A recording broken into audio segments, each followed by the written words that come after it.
Mari kita berdoa. Bapa di surga, terima kasih, kami bersyukur untuk saat ini karena kemurahan-Mu kami bisa hadir di tempat ini, dan juga rekan-rekan kami yang ada di rumah. Kami percaya Tuhan juga menolong mereka sama seperti kami juga. Kami akan merenungkan firman Tuhan pada saat ini. Kami percaya Tuhan menolong kami semua. Terpujilah nama-Mu, dalam nama Yesus kami berdoa dan bersyukur. Amin. Nah, saudara yang terkasih dalam Tuhan, saya mengucap syukur. Akhirnya hari ini saya bisa berkhotbah dan didengarkan secara langsung oleh jemaat Tuhan. Walaupun masih sedikit yang ada di gereja, tetapi ini juga memberikan semangat kepada saya untuk memberitakan firman Tuhan pada hari ini. Hari ini temanya adalah kematian bukan akhir. Saya mengajak kita untuk membaca di dalam Ayub pasal yang ke-14, ayat 1 sampai ayat yang ke-15. Ayub pasal yang ke-14, ayat 1 sampai ayat yang ke-15. Saya akan membacakan untuk kita semua. Judulnya, Setelah Mati Tidak Ada Harapan Lagi. Demikian firman Tuhan.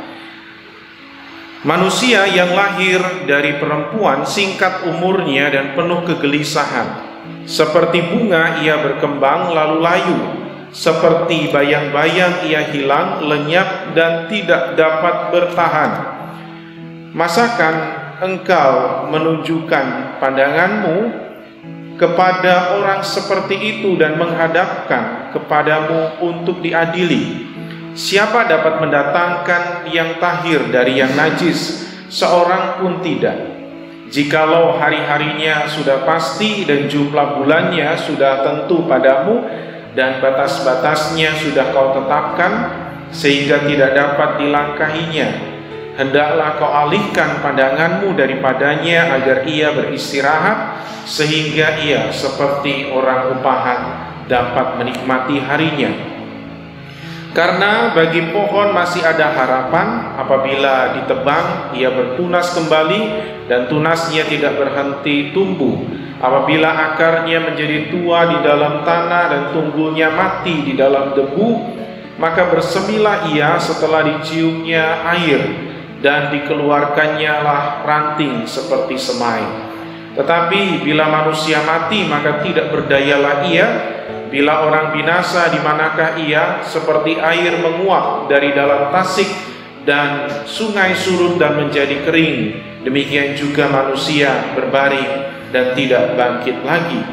Sampai langit hilang lenyap, mereka tidak terjaga dan tidak bangun dari tidurnya. Kiranya engkau menyembunyikan aku di dalam dunia orang mati, melindungi aku sampai murkamu surut, dan menetapkan waktu bagiku, kemudian mengingat aku pula. Kalau manusia mati, dapatkah ia hidup lagi? Maka aku akan menaruh harap selama hari-hari pergumulanku, sampai tiba giliranku.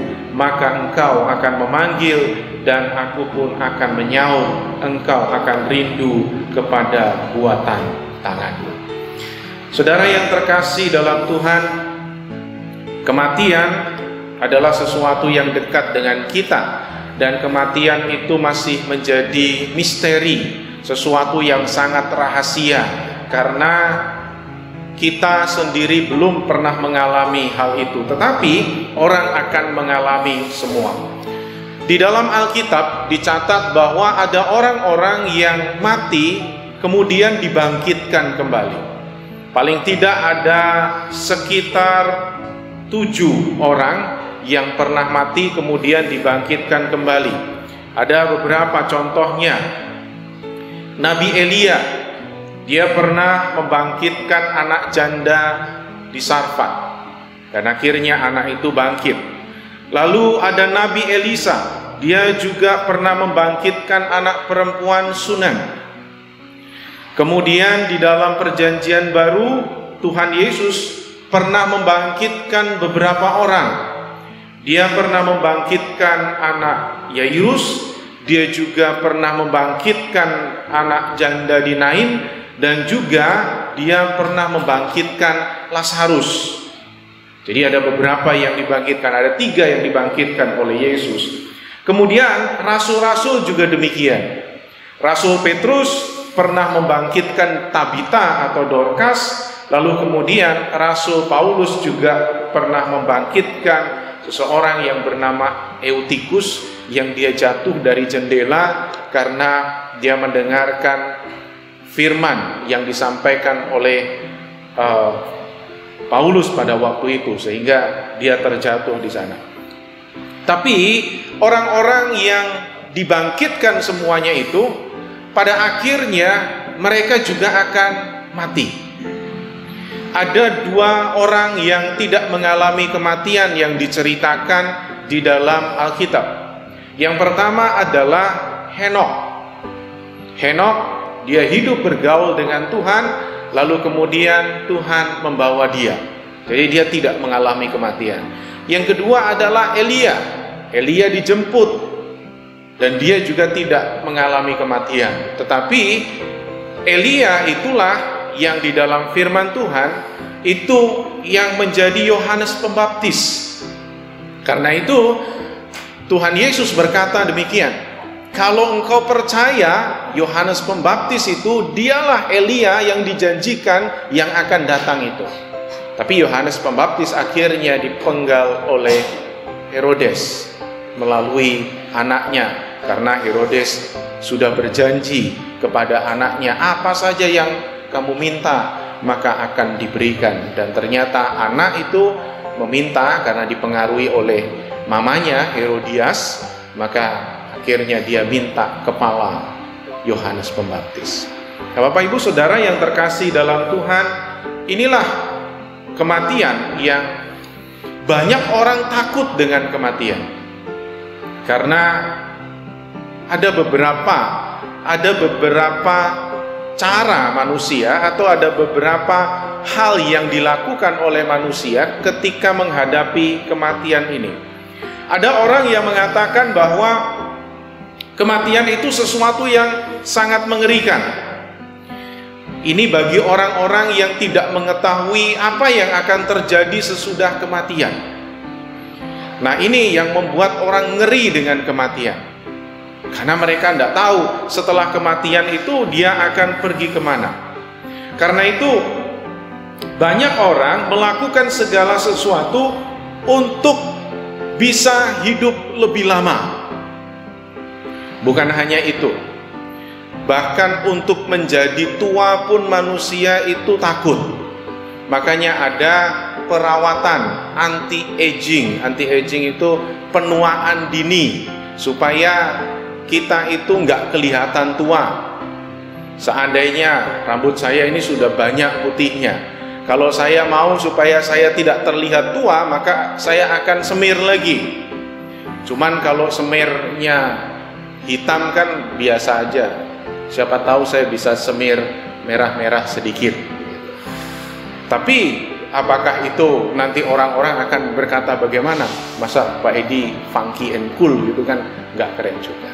Ya kalau sudah putih-putih lah. Karena seringkali orang bertanya, wah udah tua ya, putih ya, wah udah ubanan. Jawaban saya bilang begini, saya harus menunggu sampai 36 tahun supaya rambut saya ini putih. Jadi jangan dihitamkan lagi. Ada orang-orang yang takut dengan kerut di wajahnya, sehingga mereka melakukan banyak cara supaya tidak kelihatan keriput, tidak kelihatan kerut. Untuk menjadi tua saja banyak orang yang takut, apalagi untuk nanti menjadi orang yang meninggal. Makin takutlah karena tidak tahu apa yang akan terjadi sesudah itu.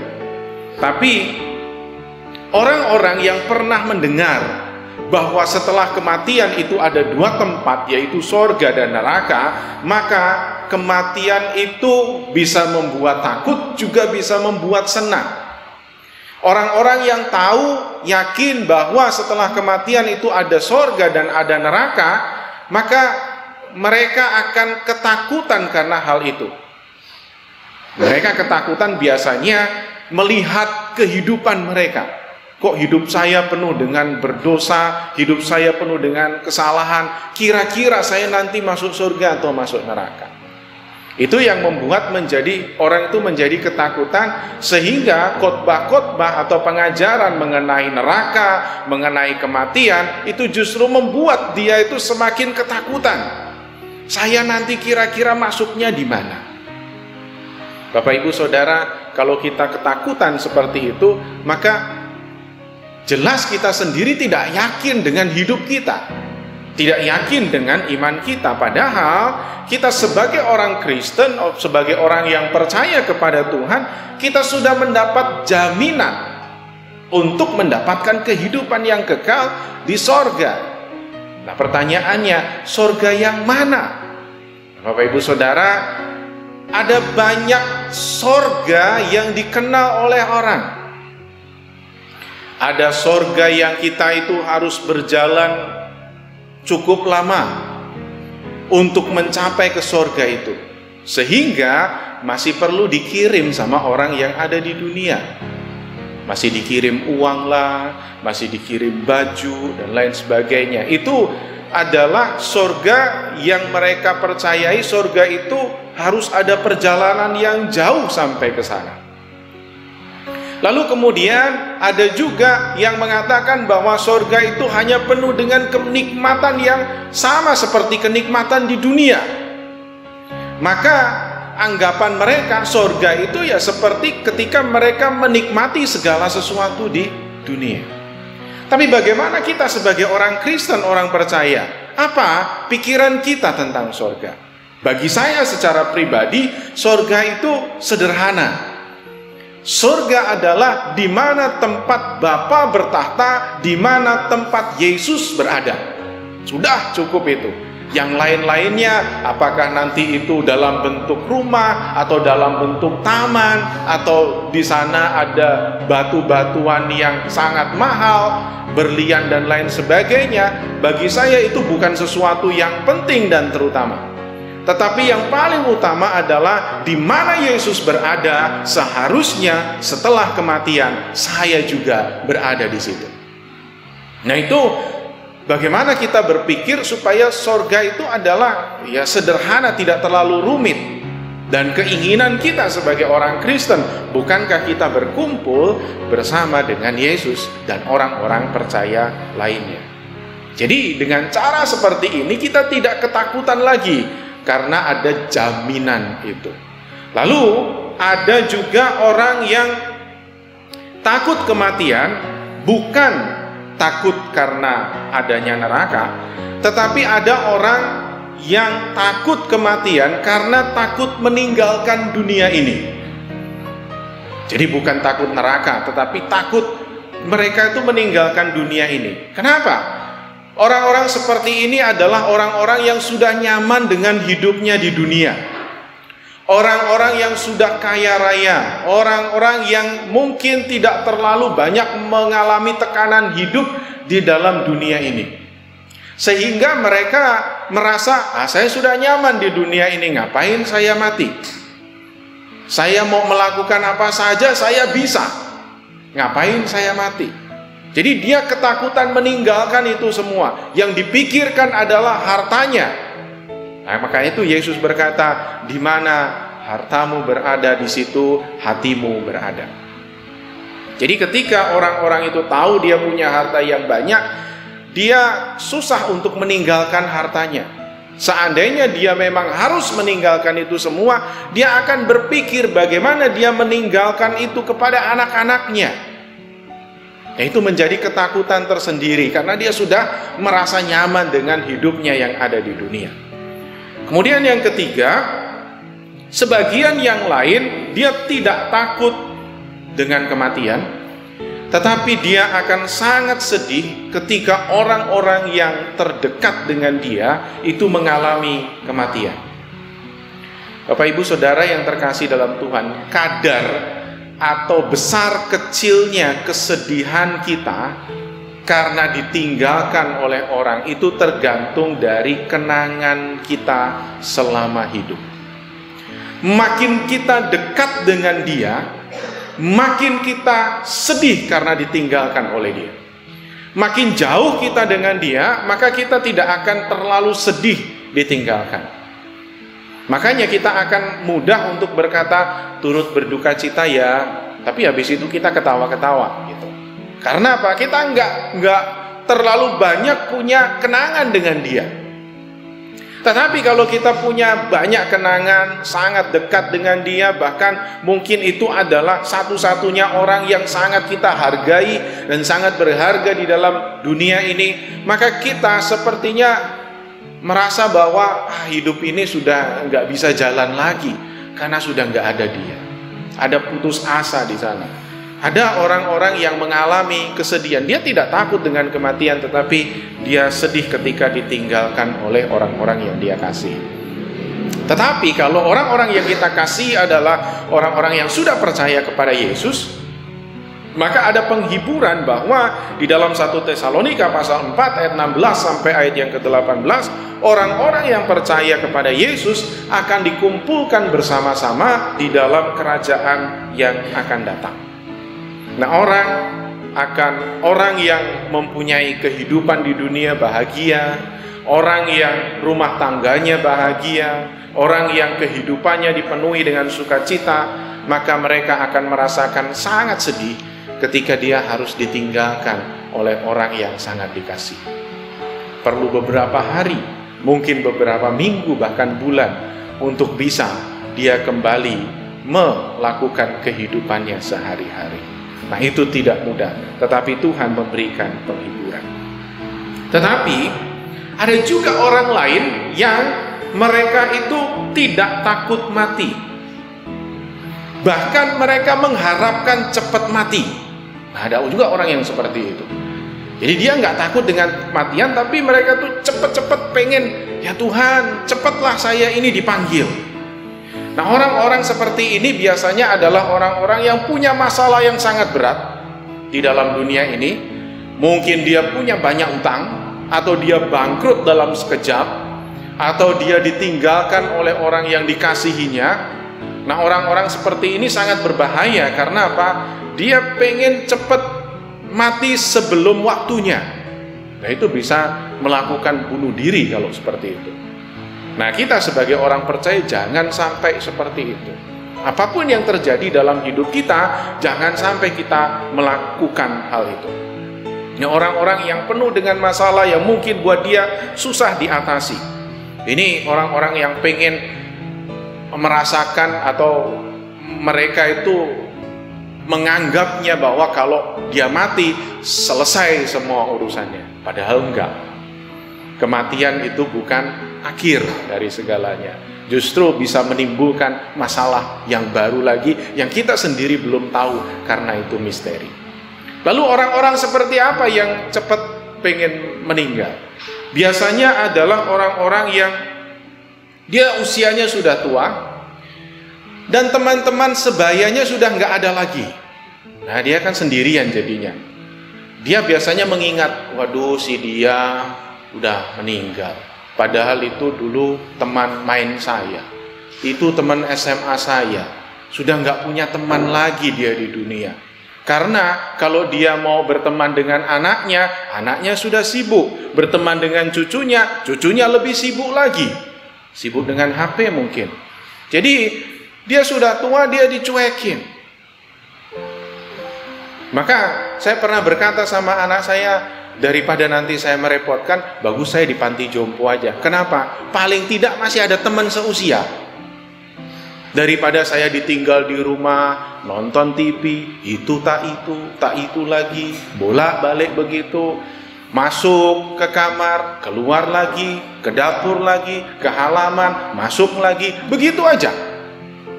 Tapi kalau ada teman-temannya yang tua, kan enak, ngobrolnya nyambung. Meskipun bagi anak-anak muda, itu orang tua ngomongnya nggak nyambung ya. Tapi bisa nyambung loh. Saya kalau Bapak Ibu pernah ke panti jompo, mungkin pernah melihat seperti itu. Satu orang ngomong ini, satu orang ngomong ini, buat kita itu nggak nyambung, tapi mereka enak gitu ngobrolnya. Kayak anak kecil, itu juga begitu. Anak kecil yang belum banyak bisa bicara kan begitu juga. Mereka tuh kayaknya nyambung ngomongnya, padahal kita itu nggak ngerti sama sekali. Ya mendingan begitulah, ada temannya. Jadi ada orang-orang yang merasa sendirian di dalam hidupnya, akhirnya ya sudah, ngapain lagi di dunia. Atau orang-orang yang tidak bisa, yang sakit dan lama tidak bisa sembuh, dan mereka akhirnya putus asa. Kok begini terus, sakit, dia nggak bisa kemana-mana, hanya tidur baring gitu saja. Itu juga yang pernah dialami oleh orang tua saya, bapak saya. Selama 2 tahun dia stroke dan dia tidak bisa kemana-mana. Yaitu yang diharapkan. Dia selalu bertanya, kapan ya Tuhan panggil saya? Kapan ya Tuhan panggil saya?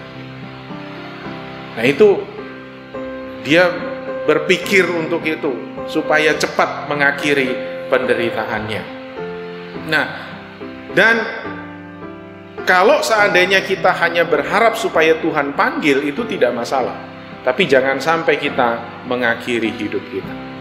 Nah, kembali kepada apa yang ditulis oleh Ayub di sini, kita lihat apa yang dilakukan oleh Ayub. Tapi dari beberapa hal itu, kita juga bisa melihat begini, di manakah kita? Di bagian manakah kita? Apakah kita orang yang sudah bosan hidup? Karena orang yang bosan hidup itu berarti dia berani mati tapi takut hidup. Ataukah kita orang yang ketakutan dengan kematian? Atau kita adalah orang yang sedih karena ditinggalkan oleh orang yang kita kasihi? Di bagian manakah kita? Ayub sendiri membandingkan kematian manusia itu dengan pohon. Karena kalau manusia selesai, ya sudah selesai. Setelah itu urusannya dengan Tuhan. Tapi dia membandingkan di ayat yang ke-7 dengan pohon.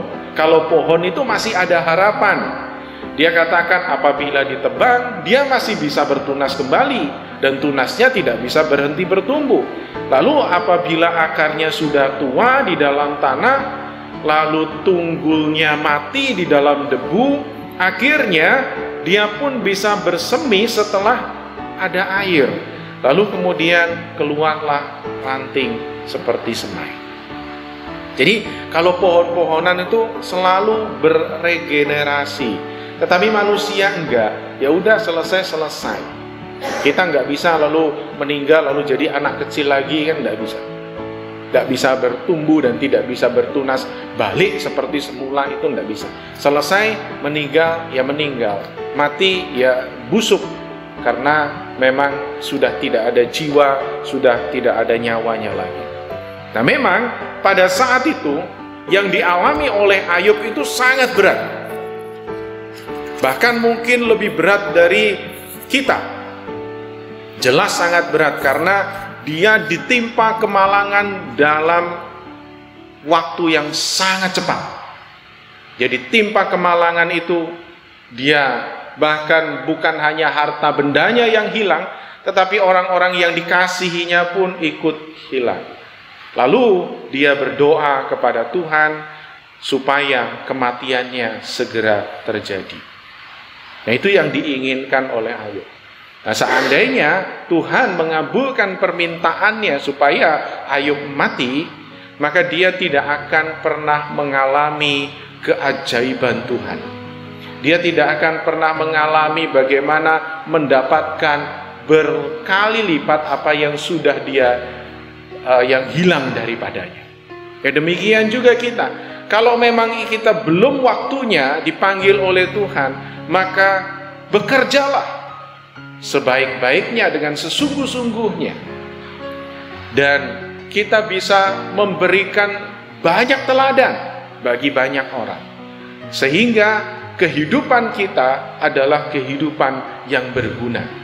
Dan karena kita tahu kematian bukan akhir, tetapi pada waktu kita hidup, kita sedang mempersiapkan kematian kita dengan sebaik-baiknya. Bukan upacara kematian dan penguburannya. Karena bagi saya soal upacara kematian dan penguburannya, bagi saya ya terserah yang masih hidup, mau diapain juga nggak masalah, karena saya sudah tidak lagi merasakan itu semua. Tetapi yang terpenting adalah di hari saat Tuhan panggil, maka kita benar-benar sudah siap sedia, dan segala sesuatu yang kita lakukan di dalam hidup ini benar-benar sudah memuliakan nama Tuhan.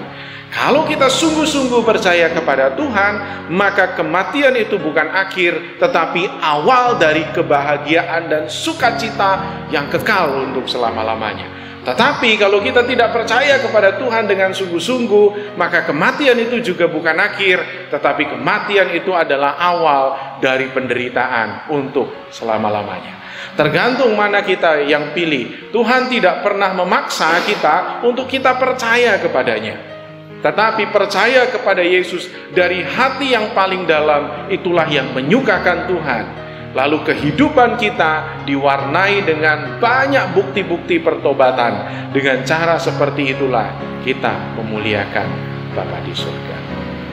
Saya berharap ini menolong kita untuk mempersiapkan kita menghadap kepada Tuhan kapanpun Tuhan panggil kita. Tuhan Yesus memberkati. Mari kita berdoa. Bapa di surga, terima kasih, kami bersyukur untuk saat ini. Terima kasih karena kami bisa bersama-sama merenungkan firman Tuhan. Berkati kami di tempat ini, berkati juga saudara-saudari kami yang ada di rumah masing-masing yang mengikuti kebaktian dan renungan pada saat ini.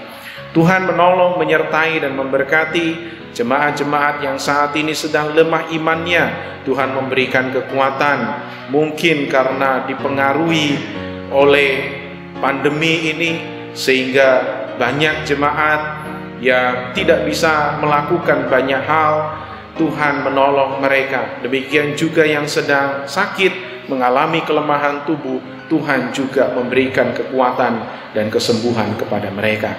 Terima kasih Bapa, kami percaya Tuhan menolong kami semua, dan firman ini juga menolong kami untuk semakin kuat di dalam Tuhan. Terpujilah nama-Mu, dalam nama Yesus kami berdoa dan bersyukur.